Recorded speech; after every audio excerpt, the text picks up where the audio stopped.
Well, it is a super sport after all. Let's check this little thing out.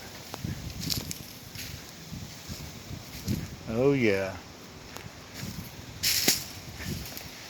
I mean, it does have a small block Chevy in it. Probably a 350 or something. Some headers, all that good stuff. And you look out over here. Eesh. Ouch. This one's hemmed up in the bushes here. Sitting on a tank.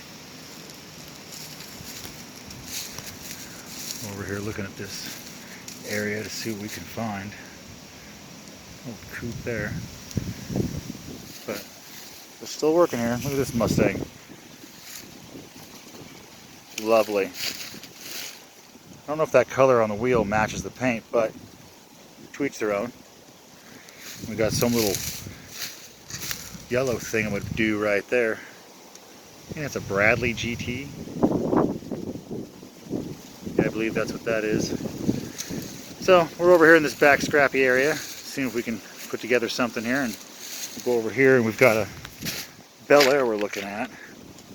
See if there's anything left to save off of that before they get it taken away. Looks like everything here is being taken away slowly but surely. So we got that there. We're going to check it out, see what we can salvage off of it, and we'll get back to you.